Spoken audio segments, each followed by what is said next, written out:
ప్రజల బ్రోవని రాజుకు పాప ఫలం.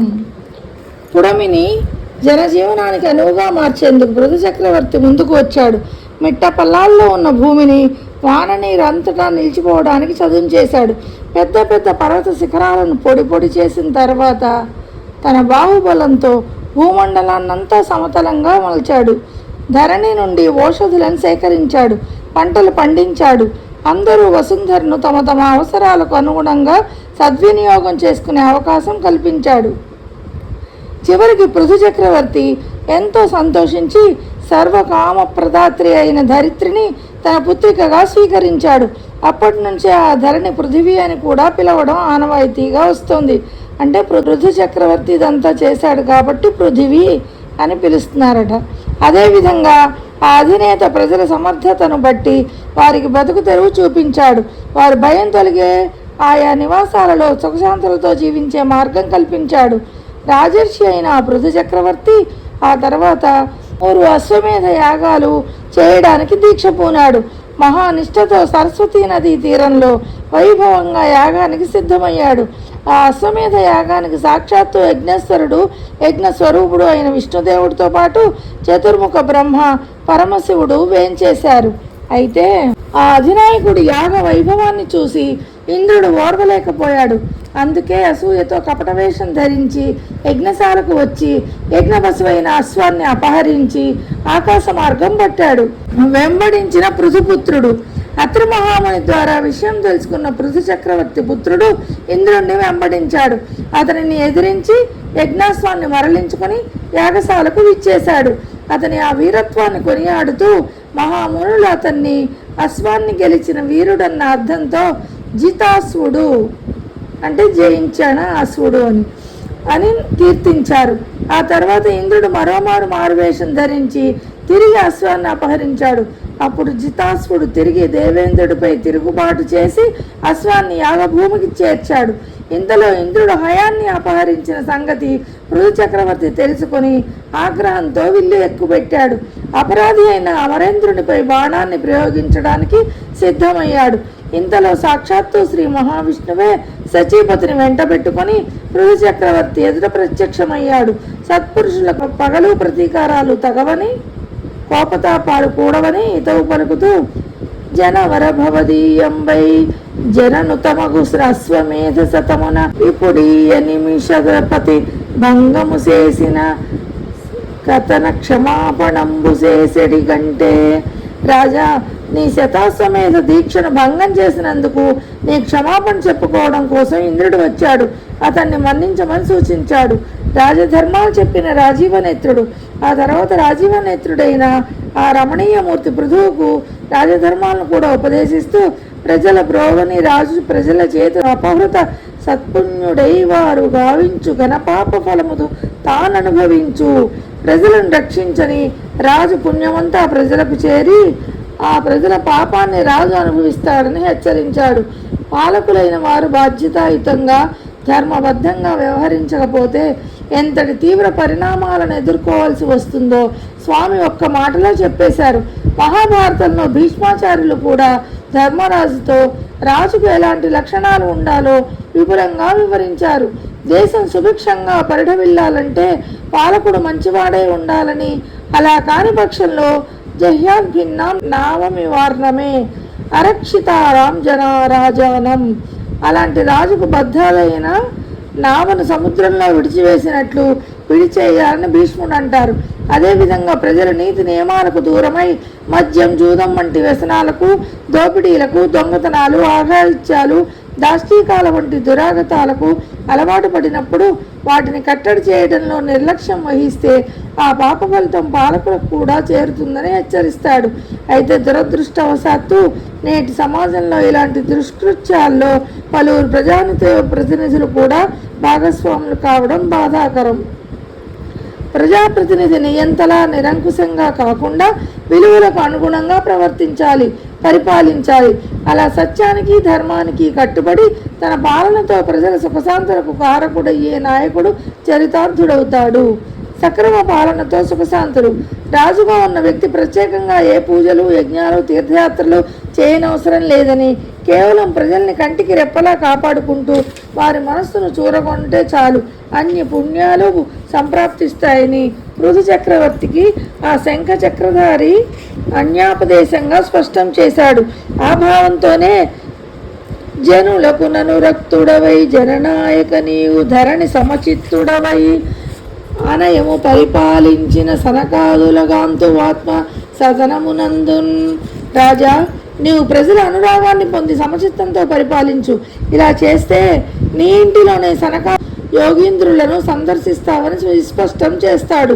అలాంటి పాలకుల వంశపు శోభ కూడా దినదిన ప్రవర్ధమానమై వర్ధిల్లుతుంది. వారి వంశంలో జాతి రత్నాల్లాంటి బిడ్డలు జన్మిస్తారు. ఉదాహరణకు అలా జనరంజకంగా పాలించి సాక్షాత్తు స్థితికారకుడైన విష్ణుమూర్తినే శ్రీరామచంద్రుడిగా అవతరింపజేసుకున్న వంశం రఘువంశం.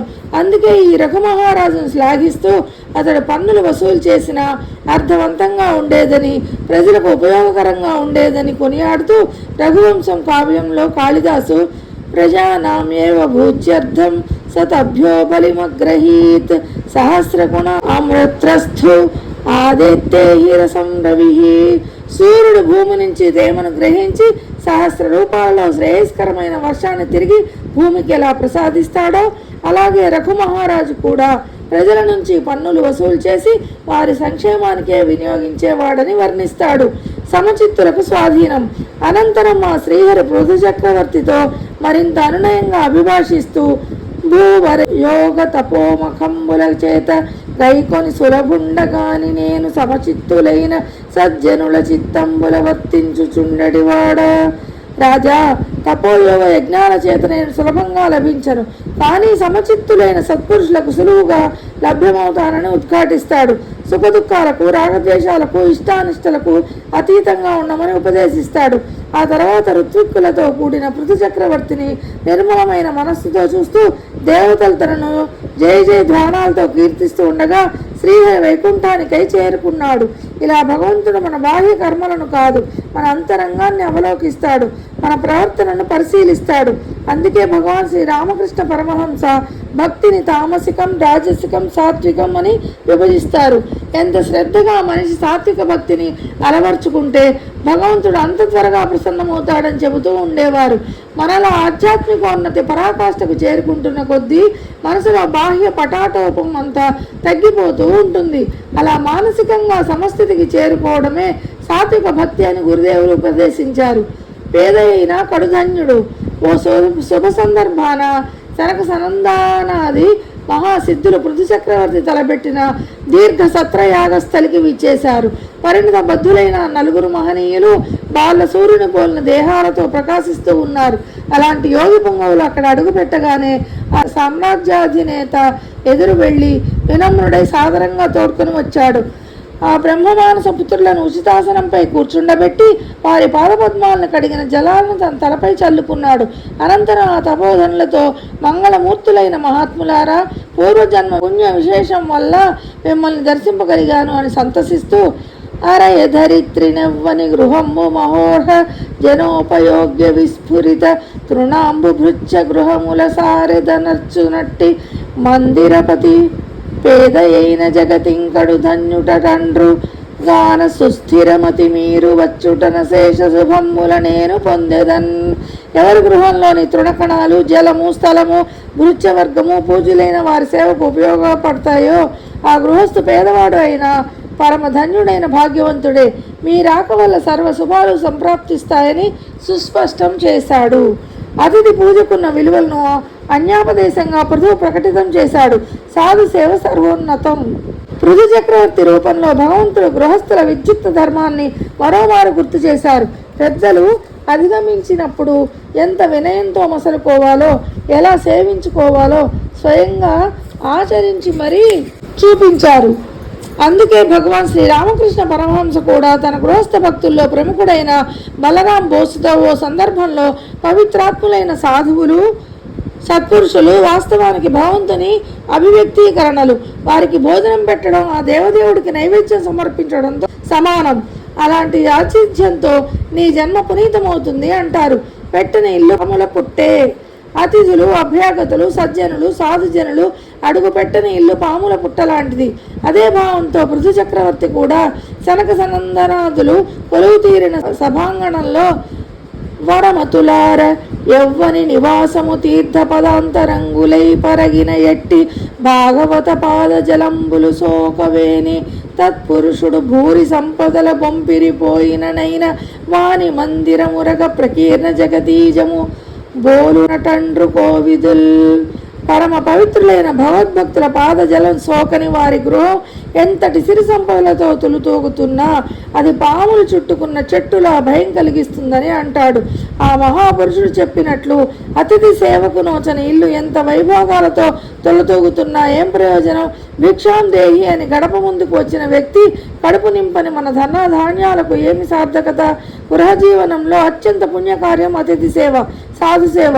వారి సంతుష్టులై అన్నదాత సుఖీభవ అని మనసారా ఆశీర్వదించినప్పుడు అది ఆ ఇంటి యజమానికే కాదు, ఇంటిల్లిపాతికి శుభాన్ని సంప్రాప్తింపజేస్తుంది. అలా కాకుండా పిల్లికి కూడా బిచ్చం పెట్టని గృహస్థులకు మహాభారతంలో చెప్పినట్లు అతిధీర్యస్య భగ్నాస గృహాత్ ప్రతినివర్తితే సదత్వా దుష్కృతం తస్మై పుణ్యమాదాయ గచ్చతి. అతిథి ఎవరి నుండి ఆశాభంగం పొంది వెళ్ళిపోతాడో అతని పాపం వారికి వచ్చి చేరుతుంది, ఆ ఇంటి పుణ్యం అతనికి వెళ్ళిపోతుంది. పరులకు పిడికెడు అన్నం ప్రియంగా పెట్టని వారికి మరి పుణ్యం ఎలా మిగులుతుంది? అందుకే నేటికి మన దేశంలో చాలామంది సుసంపన్నులు, సాధారణ గృహస్థులు కూడా తరచూ తమ ఇంటికి సన్యాసులను, సత్పురుషులను ఆహ్వానించి ఆతిథ్యం ఇస్తూ ఉంటారు. సత్సంగాలు లాంటివి ఏర్పాటు చేసుకుంటూ కుటుంబ సమేతంగా వారి బోధనలను ఆలకిస్తూ ఉంటారు. సేవలతో సంతృష్టి పరుస్తూ సత్సంప్రదాయాన్ని కొనసాగిస్తూ ఉంటారు. ఇలాంటి సందర్భాలు రాబోయే తరాలకు కూడా శుభ సంకేతాలు ఇస్తాయి. వాళ్ళ మనస్సులో చిన్నతనం నుండే సంస్కార బీజాలు పడేలా చేస్తాయి. పెద్దలను ఎలా గౌరవించాలో, ఆదరించాలో అర్థమయ్యేలా చేస్తాయి. భవిష్యత్తులో వారు అదే మార్గాన్ని అనుసరించేలా ప్రోత్సహిస్తాయి. స్వార్థపరులకు కుశలం ఎక్కడిది? పృథు చక్రవర్తి సనకాదులను మరిన్ని కుశల ప్రశ్నలు వేస్తూ వారి ఘనతను కొనియాడాడు. తమ సుఖం చూసుకోకుండా లోకక్షేమం కోసమే ఆహారం పాటుపడే ఆ యోగుల వంటి పుణ్యాత్ములు ఎప్పుడూ కుశలంగానే ఉంటారని ఆయన శ్లాఘించాడు.